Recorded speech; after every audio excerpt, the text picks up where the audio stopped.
Toute la semaine, Gilles, le chef du restaurant Au Bon Gîte à Senones, cuisine pour nous. On réalise la 4e recette de cette semaine. Donc ce sera une ballotine de volaille farcie au mori et qu'on associe avec les carottes du jardin.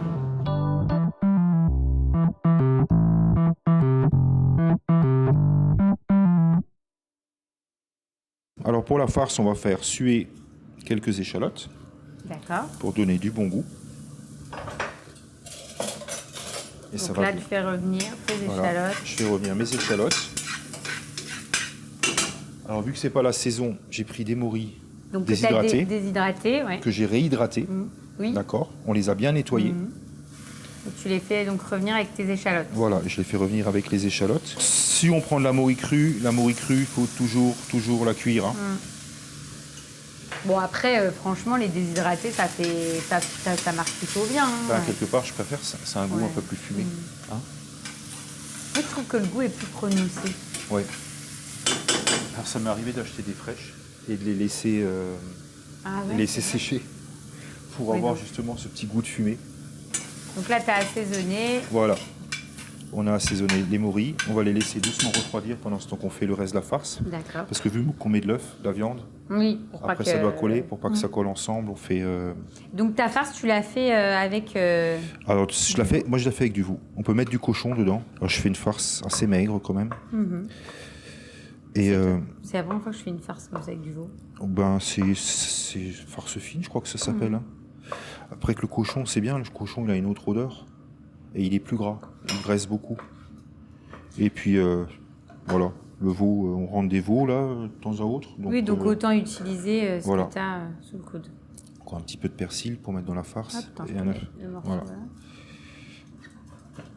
Tu coupes. Alors, on peut le couper un peu grossièrement parce que tout va passer à la moulinette. Hein.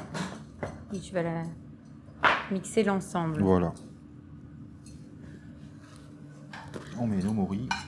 Donc tu mets ça dans ton... une dizaine de moris à peu près, hein, pour on va pas être... Un petit peu de Porto. Oui. J'ai mis quoi, 2 centilitres de cognac. Donc Porto, cognac. Notre persil et notre viande. Oui.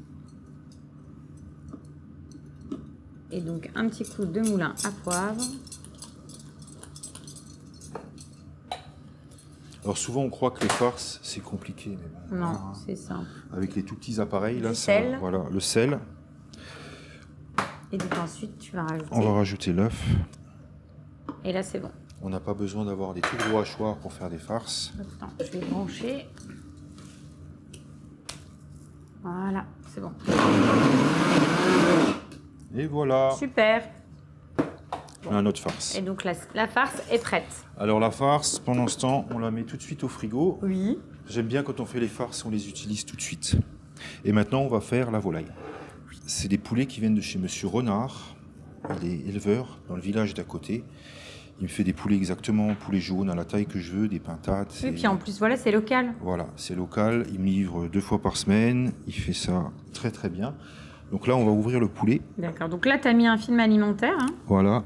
On va comprendre pourquoi juste après. Donc tu ouvres ton poulet. J'ouvre le poulet. Oui, de toute façon, l'idée, c'est vraiment de faire la ballotine. C'est ce qui va accueillir notre farce. Notre farce. Et ensuite, on va l'aplatir. Alors, on peut prendre une casserole hein, si on n'a pas de marteau. Sinon, on vole le marteau du tonton. Oui, l'idée, c'est de l'aplatir pour que ça soit plus plat et qu'on puisse avoir un peu plus de matière. Effectivement, il y a déjà des chefs qui m'ont fait ça avec une énorme casserole. Ouais, la casserole, ça marche très bien. On va légèrement saler. Alors, j'ai laissé la peau du poulet, c'est volontaire parce que ça a un goût, ça croustille. Parce que là, on va le cuire effectivement au bain-marie, mais après ça, on va le retirer. Tu vas le retirer. Donc, de toute façon, il y aura ce côté croustillant, gourmand, et tu veux garder la peau. Voilà. En plus, bon, on est sur du suprême. Si on le cuit un petit peu trop, ça va quand même graisser un petit peu le reste pour que ça reste un petit peu moelleux. Moelleux. Et donc, ensuite, tu mets ta farce. On va mettre notre farce. Tu tapisses ta volaille avec ta farce. Voilà. Et ensuite... On va mettre nos moris dedans. Ah, tu mets une morille coupée en un. On retrouvera la morille au cœur. Voilà. Alors, ce qu'on pourrait faire, si on a vraiment le temps, on farcit la morille, on pose la morille chaque fois dedans. D'accord. Pour faire le cercle de la morille. Hein. Et maintenant, normalement, on a le coup de main de la recette d'avant. Hein. On fait la roulade. Et donc là, on a notre ballotine. On a notre ballotine, on va chasser le maximum d'air. Et on va le renrouler une deuxième fois. Oui, Voilà, on est à peu près sûr que ça va pas s'ouvrir. Super. Voilà. Et donc après, là, on va le passer en cuisson, donc au bain-marie. On va le passer en cuisson, alors il faut à peu près... Ce que j'allais dire, pendant combien de temps? Alors ça dépend de la température de l'eau. Le mieux, ce serait 1h30 à 62 degrés. D'accord. Là, on a l'eau, elle est à peu près à 70 degrés, donc théoriquement, on va compter à peu près 1 heure. Après, de toute manière, on le repasse au four. Oui, oui, oui. Donc on la met, hop, notre Voilà. petite ballotine pendant 1 heure. Zou. Pendant ce temps, on s'occupe de nos carottes? On va s'occuper des carottes. Alors c'est aussi très simple. On prend un sautoir, le beurre. Il faut être généreux en beurre. On va mettre un petit peu de sucre. D'accord, donc du sucre, Voilà. Un petit peu de sel. du sel. On pose nos carottes dedans. Donc tu as gardé les fans Alors, et donc là les carottes, tu les as pas épluchées. Hein. Je les ai pas épluchées, je les ai juste Oui, bah, frottées. c'est des bonnes carottes C'est du des jeunes, jardin. c'est des jeunes carottes. On ôte la terre qu'il y a dessus.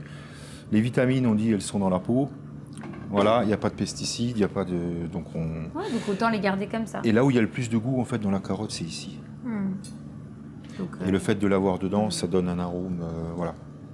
Et on rajoute un tout petit peu d'eau d'accord, oui, donc là on va les glacer. et on va les glacer tout doucement et on laisse mijoter. Il y en a à peu près pour 20 minutes. D'accord. Voilà. Et voilà, donc là on va laisser tranquillement Ah, fais-le. mijoter. Donc là on va attendre la cuisson de notre ballotine. Dès qu'elle sera cuite, on va la sortir de l'eau et on va la repasser à la poêle pour vraiment faire croustiller la peau. Tu accompagnes ça avec un... En général, un jus. gratin dauphinois et un petit jus de veau. D'accord, petit jus de veau et puis après on n'aura plus qu'à dresser et à goûter.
Ça reste un petit peu humide. C'est ça, c'est pas sec. En plus, bah voilà, la farce est vraiment exquise. Et puis, on est sur de la belle carotte du jardin, ça se sent. Ça sent, ouais. Et tu sais, on les a, on a cette chance-là pour le coup. Si vous à la maison vous avez un jardin, c'est la meilleure des cuissons. Ouais. Parce que tu me disais, t'aimes bien prendre un légume et le cuisiner vraiment à la parfaite cuisson. Parfaite cuisson. Et là, on est bien, c'est simple, c'est gourmand avec la petite touche de beurre, l'eau, le sucre, le sel, c'est bien maîtrisé. Et on a C'est le simple. vrai goût de Et la c'est carotte. très simple, et le vrai goût de la carotte. Ah, c'est bien. Et on n'a pas Belle perdu les recette. vitamines. Prochaine recette, on va terminer sur un dessert. On va faire un cigare au chocolat Oui. avec un crémeux au café.